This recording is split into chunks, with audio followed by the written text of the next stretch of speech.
Bonjour, aujourd'hui 19 avril 2020. Je lis au nom de Dieu Père éternel,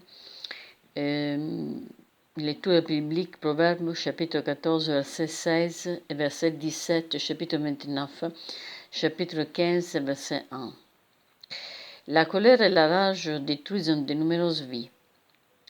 Les sages ont de la crainte et s'écartent du mal, mais l'insensé s'emporte et il est plein d'assurance.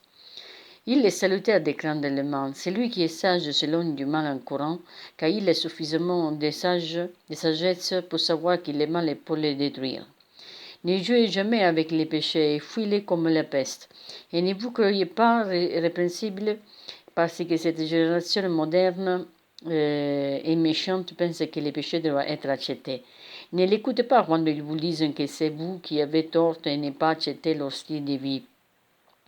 En hébreu, le mot traduit par s'importe est abar. Cela signifie qu'ils perdent le contrôle comme une transgression en tombant dans un excès de colère. Puis il s'excuse en disant mon père faisait de même, je suis juste comme mon père. Il se justifie en disant en effet, ce qu'il fait n'est pas un péché. Il n'est plus que de culpabilité. C'est comme si toutes les lumières avaient quitté son âme. Il est sûr de pouvoir se tirer à bon compte avec son péché. Personne n'est aussi confiant de pouvoir pécher et de se tirer aisément que l'homme qui se met en colère dans un excès de rage.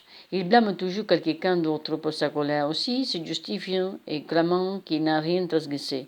C'est toujours l'autre qui est responsable. Ainsi, il pense qu'il a le droit de se mettre en colère. Celui qui est prompt à la colère a fait des stupidités, et l'homme qui a de mauvaises pensées s'attire à l'aine. Proverbe chapitre 14, verset 17. On évite toujours les personnes qui font des éclats de colère. Personne n'aime se trouver près de telles personnes. Parfois, elles se mettent à faire du charme, sont séducteurs, ne connaissent pas, sont attirés par elles, car elles possèdent néanmoins certaines qualités. Elles peuvent se révéler sympathiques et attachantes. Mais une fois que les autres découvrent que en fait, elles sont en réalité et deviennent l'objet de leur colère, ils prennent leur distance et les fouillent. En plus, ces personnes se demandent pourquoi elles n'ont pas d'amis. Même les membres de leur famille évitent car ils sentent vibrer leur colère. Celui qui est lent à la colère a une grande intelligence, mais celui qui est prompt à s'emporter proclame sa stupidité. Proverbe chapitre 14 et verset 29. Certaines personnes vivent perpétuellement dans un état d'ébullition. Tout ce qui les irrite les fait exploser. Ils ne peuvent pas s'empêcher et piquent en crise pour le moindre petite chose. Ceux qui les entourent sont tous sous des charbons ardents parce que pour rien au monde ils ne voulaient déclencher cette bombe à retardement. Si dans ces portraits vous vous reconnaissez et que vous êtes fier de votre esprit colérique, alors vous avez besoin de repentance. Vous n'avez vraiment pas de quoi vous vanter. Pour Dieu, vous êtes insensé. Il va jusqu'à dire que votre folie est pour vous un sujet de fanfaronnade. Plus vous vous mettez en colère, plus vous êtes fier, même de la dureté avec laquelle vous traitez cette personne. Tu as vu le savon que je lui ai passé. Elle a eu peur à en mourir. Désormais, elle se méfiera avant de faire quoi que ce soit. Maintenant, elle a peur de moi. Parle ainsi, c'est exalter de son péché, c'est vanter de sa fureur, de la manière dont vous l'avez utilisé pour terrifier les autres. Dans le Proverbe chapitre 15, verset 1, en réponse douce, calme le fureur, mais une parole blessante excite la colère. Veillez à ne jamais répondre à une crainte en hurlant et vociférant. Des individus qui s'emportent en perdant le contrôle de leur humeur, qui se hurlent dans la figure, sont grossières et illustrées. La personne qui peut répondre aux crises des démons enragés d'une voix calme et paisible prenne le contrôle sur ces démons de rage, que c'est ainsi que vous pourrez les chasser. David mit en fuite l'esprit de rage qui habitait Saoul au moyen d'un chant paisible du Seigneur. Ainsi, celui qui demeure calme et garde son sang-froid, qui est lent à la colère, possède une grande intelligence. Donc faites attention. Un homme furieux excite des querelles, mais celui qui est lent à la colère épaisse les disputes. Les personnes colériques sont incapables de garder leur colère pour diverses elles.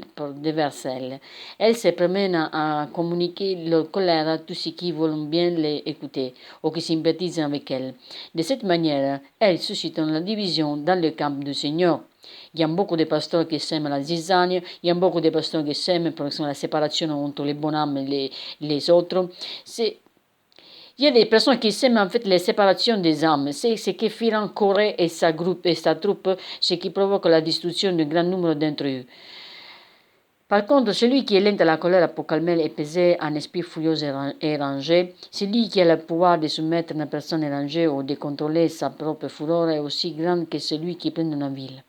L'homme violent séduit son prochain et le fait marcher dans une voie qui n'est pas bonne. Proverbe 16, verset 29. La violence provient d'une profonde colère intérieure qui explose et se manifeste par un excès de cruauté et d'indignation passionnée. Cette colère peut engendrer la violence, la brutalité et la perversion. Ainsi, numereux sont ceux qui choisissent les perversions comme moyen de se venger, d'assouvir leur colère contre la société. Habituellement, la violence est la conséquence d'un excès de colère spontanée et réfléchie. Vous ne pouvez jamais savoir à l'avance quand une telle personne va devenir violente. Il s'agit soit d'un mauvais esprit qui habite certains individus suite à un épisode de leur vie ou qui suite à la ligne de la famille, telle une malédiction au fil des générations. Sache qu'une personne violente essaierait toujours d'impliquer quelqu'un d'autre. De nos jours, de nombreux gens s'adonnent à la violence et persuadent d'autres à se joindre à eux. C'est ainsi que nous avons la présente guerre des gangs dans le centre de notre ville, mais ces choses ne sont rien d'autre que la conséquence des garçons et des filles en colère. Les gamins solitaires sont approchés par les membres d'un gang qui se lie d'amitié avec eux et l'amènent à se joindre à ces gangs. Comme ils pensent que personne ne se soucie d'eux, parce qu'ils sont orphelins. Ils sont flattés de penser que quelqu'un désire qu'ils deviennent membres d'un groupe, ils s'engagent. Ils deviennent rapidement violents parce que tel est l'esprit du gang. Cet esprit leur est communiqué à travers une cérémonie d'initiation, violente en général et pour les gens qu'ils fréquentent. Donc je vous laisse ça au nom du Dieu Père éternel.